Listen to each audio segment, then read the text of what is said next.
Greetings, men. Greetings, women. Big tent nationalism is something I've seen described on the forum Stormfront. Stormfront described this as basically a system where it doesn't matter what facet of nationalism you are under, as long as you are of the Western civilization form of European nationalism, it should be something that we pursue and we go down that road together. What we can't have anymore is fragmented, spread out, isolated form of nationalism or of white groups of people who are basically wanting to who see something's wrong and that we're facing tough times ahead. So to that end, I would thoroughly endorse that we keep the big tent nationalism ethos as a very firm form of what we go on, what our tactics should be. You know, what our strategy should be. The strategy should be where we form a broad front. You know, where we've got a lot of different varieties within the nationalist Rubicon, to use a bit of a fancy word there. Now, what do we mean by nationalism, by big tent nationalism? I think it was Don Black who used the term first. Maybe someone else before him, but that's where I first became aware of it. And if we are to stay strong against all these attacks that are going to come in against us, because we haven't seen nothing yet, guys. I can guarantee you that nationalism is going to be the number one enemy. It is going to become a big enemy to our progressive liberal enemies of all types, and it's going to become more, you know, of a wider chasm indeed between us and them, unfortunately. But that's just the way it goes. That's the way the pendulum goes. So anyway, getting back to what it is, what we need to have, and it is kind of going that way, but I think we need to be more accepting of the other nationalist factions, and that doesn't mean we should compromise at all.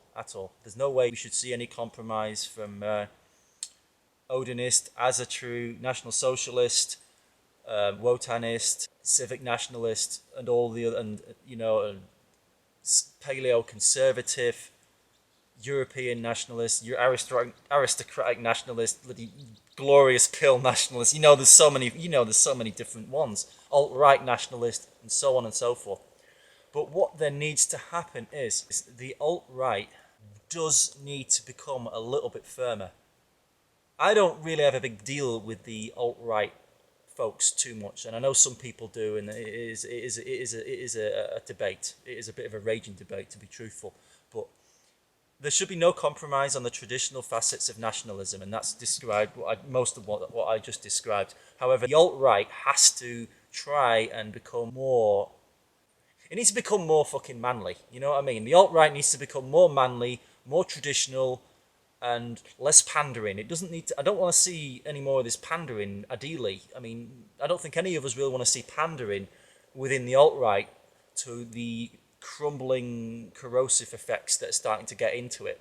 That Milo guy, the half Jew, half Greek guy, and he is doing some good. I can see that he is waking people up, and he is red pilling to a mild.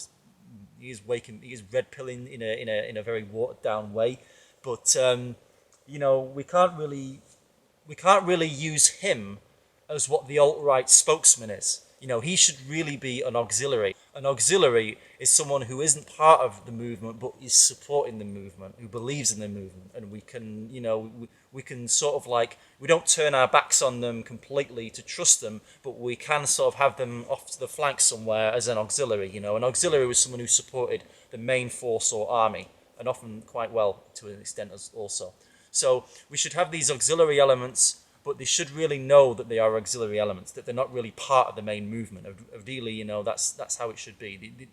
And that Milo he's just an auxiliary. He's a useful voice, and he is making noises. The reason that the alt-right should become more leaning towards traditional nationalism and away from progressive mainstream influences. There's a few reasons for this.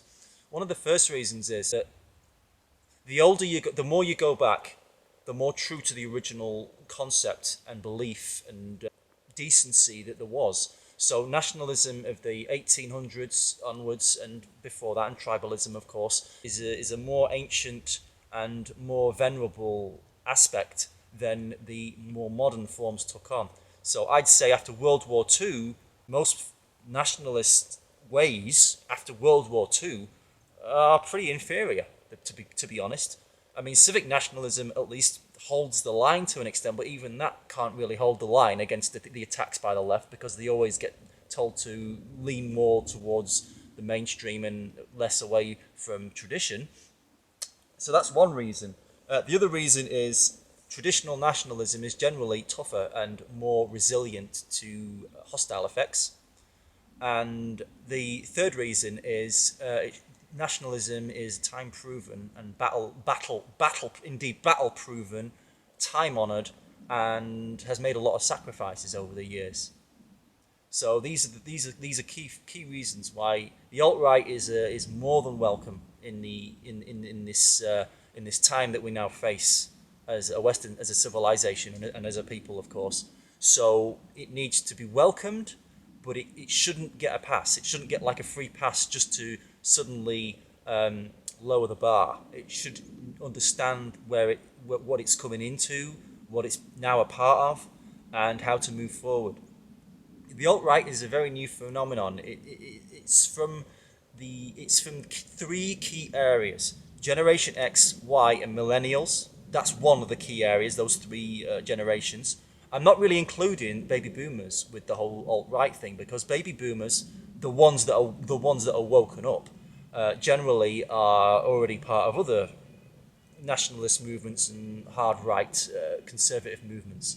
So the alt right is that key. The second key aspect of the alt right is it is very superior when it comes to the media, to social media in particular. The whole meme thing, that frog thing that you see bouncing everywhere and popping up here, there, and everywhere, and forums and Facebook and YouTube videos. The alt right is quite masterful at this sort of aspect, and I'm no stranger. I'm Generation X, so I'm only partly the way there when it comes to the whole social media thing. The younger kids, they're a lot quicker and a lot more astute when it comes to this social. I mean, let's face it.